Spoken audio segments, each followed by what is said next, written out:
Let me ask you something most people get completely wrong about World War II. They think tanks won it. They picture a Panzer or a Sherman crashing through a wheat field, cannons blazing, and somehow that image became the entire story of how armies broke through enemy lines and won battles. It's in the movies. It's in the documentaries. It's in the way we talk about the war at dinner tables. But it's wrong. And by the end of this video, you're going to understand what actually shattered enemy defenses in World War II and why the tank, as powerful as it was never the real answer. Here's why this matters. If you get this wrong, you don't just get a piece of trivia wrong.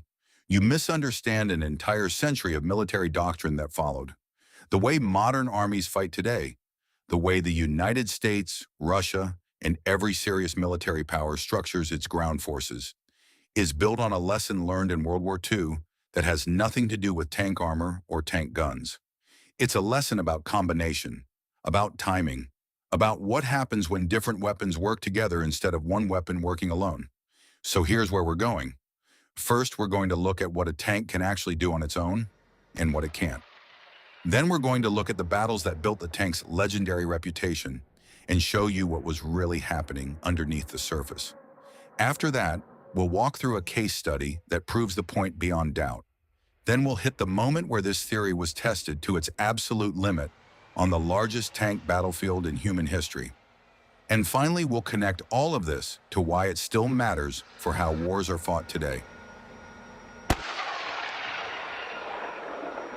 The first thing you need to understand is this. A tank alone is vulnerable. Not strong, vulnerable. A tank has poor visibility. Its crew is often fighting half-blind, looking through narrow vision slits or a single periscope. It has blind spots to the rear and sides where an enemy soldier with a handheld anti-tank weapon can get dangerously close. It cannot hold ground. It cannot dig in. It cannot occupy a trench line or a town. All it can do is move, shoot, and survive for a while. That's it.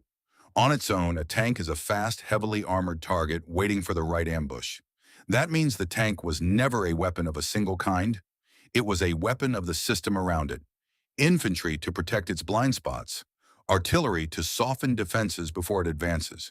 Engineers to clear minefields and build river crossings. Air support to strike targets the tank can't reach. Logistics to keep it fed with fuel and shells, because a tank without fuel is just a very expensive steel coffin sitting in a field. Now let's go back to the battles that built the tank's mythology, because this is where the confusion started. Take the German invasion of France in 1940. Popular memory says German tanks smashed through French lines because German tanks were better. That's the story most people know. But here's the twist. German tanks mechanically were often inferior to French tanks at that exact moment in history. The French Char B1 had thicker armor and a more powerful gun than most German tanks crossing into France that spring. If tank quality alone decided battles, France should have held the line, or at least fought Germany to a bloody standstill in the opening weeks. It didn't happen that way.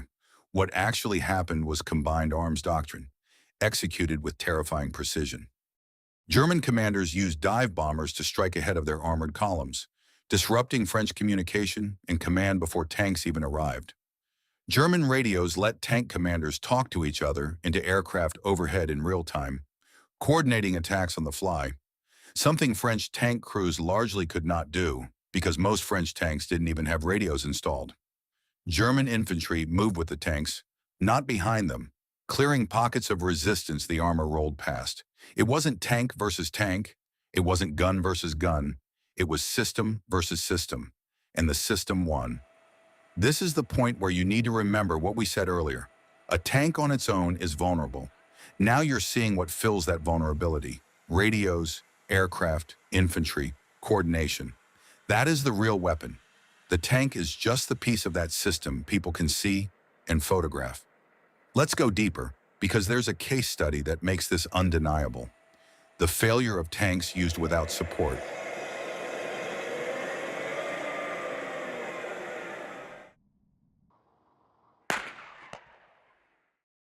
Look at the British experience during the North African campaign, particularly in 1941 and early 1942.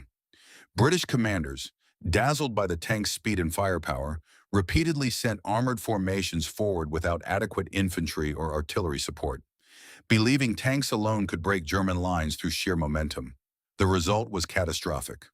German commander Erwin Rommel understood something the British commanders hadn't fully absorbed yet.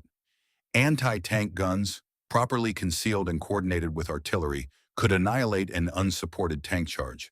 At battles like Sidi Rezegh, British tank losses were staggeringly high, not because British tanks were poorly built, but because they were sent forward alone, without the infantry to protect their flanks or the artillery to suppress the guns waiting for them.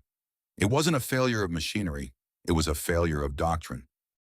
And here's where it gets dangerous for the myth we started with, because it means the same weapon, used the same way, but without its supporting system, can go from legendary to disposable within a single afternoon. Now let's bring this to its most extreme test. The largest tank battle in history near the Soviet city of Kursk in the summer of 1943. This is the battle most people picture when they think tanks decided World War II. Thousands of tanks, German and Soviet, clashing across open steppe. But even here, at the supposed peak of pure tank warfare, the truth is more complicated and, frankly, more human.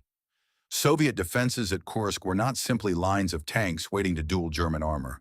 They were deep, layered systems of anti-tank guns, minefields stretching for miles, artillery positions, and infantry trenches, all designed specifically to bleed German tank formations before they ever reached open ground where tank-on-tank combat could even happen. According to several sources, German tank losses at Kursk came disproportionately from mines and anti-tank guns, not from Soviet tank fire. The battle that supposedly proved tanks won wars was, underneath, a battle proving the exact opposite, that tanks succeed or fail based on the terrain, the defenses, and the combined systems working against or alongside them. This is where the human cost becomes impossible to ignore. Inside those German and Soviet tanks were young men, often barely out of their teens, operating in temperatures that could exceed 130 degrees Fahrenheit inside a sealed steel hull under the summer sun, with the constant knowledge that a single well-placed shot could turn their vehicle into a furnace in seconds.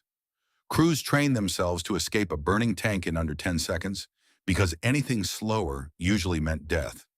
Some tank crews described the sound of shells striking their armor and failing to penetrate as a deafening ring that left their ears bleeding, followed by silence, followed by the terrifying question of whether the next shot would be the one that got through. This wasn't glorious mechanical combat. It was young men trapped in metal boxes, hoping the infantry nearby, the artillery behind them, and the aircraft above them were doing their jobs, because their own survival depended on a system far bigger than the machine they sat inside. So why does any of this still matter today? Because the lesson of the tank in World War II became the foundation of how every modern army thinks about ground warfare. Combined arms, the coordination of armor, infantry, artillery, air power, and now drones and electronic warfare, is not an outdated concept from the 1940s. It is the exact doctrine still taught at military academies from West Point to Sandhurst. Modern conflicts have shown this lesson relearned in real time. Armored vehicles sent forward without infantry or air cover in recent conflicts around the world have suffered losses eerily similar to the British tank charges of North Africa 80 years earlier. The machine changes. The lesson doesn't. It wasn't the armor. It wasn't the gun. It was the system. And that system, not the tank alone, was always the true breaker of enemy lines. That's the anchor to hold on to here. The true breaker of enemy lines was never a single machine. It was coordination. It was timing. It was every piece of the system arriving at the right place, at the right moment, together. The tank got the photographs and the movie scenes, but the true breaker of enemy lines was something far less visible and far more important. So here's a question worth sitting with. If the machine that gets remembered isn't the machine that actually won, what else in history are we crediting to the wrong hero? If you learned something from this, tell me in the comments which battle you think proves this point even further. I read every one of them. If you know someone who still thinks tanks alone won World War II, send this their way and let's set the record straight together. And if you're serious about military history, told with the depth it deserves, subscribe, because this channel is just getting started.